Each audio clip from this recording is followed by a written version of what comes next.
on the phone. Put your hands up. No.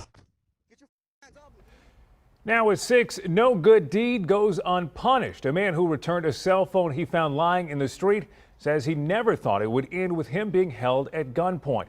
Good evening, I'm Aaron Wright. The man holding the gun in that video, a retired San Antonio police officer. Eyewitness News reporter Mariah Medina has the shocking video. What are you doing, man? Huh? What are you gonna do? Shoot me? I tell you what I'm You gonna gonna shoot me? You stole the phone. I didn't steal.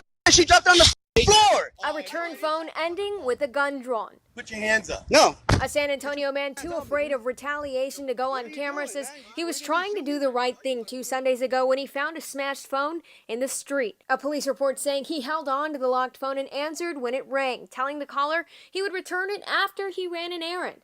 He says they weren't satisfied and wanted it immediately. Oh, you think I'm playing? Oh!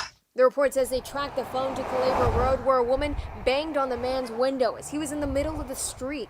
The man told KENS 5 he was startled and parked in a gas station when he was again bombarded.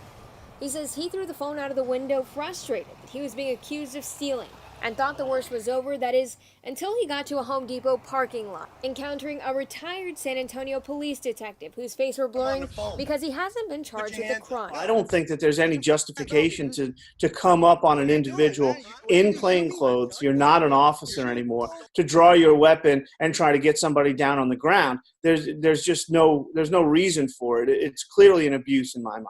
Robert Gebbia, a criminal defense attorney, was stunned by the video. You're making a mistake, dude. Get down. He's acting like he's out of control. Everybody's really fortunate in this situation that nobody got killed. While the retired detective was not arrested at the scene and has not been criminally charged, a police report says officers confiscated his gun, listing him as a suspect for aggravated assault with a deadly weapon. But the man says he's not confident San Antonio police will help him get justice. Police declined to be interviewed for this story, saying the investigation is ongoing.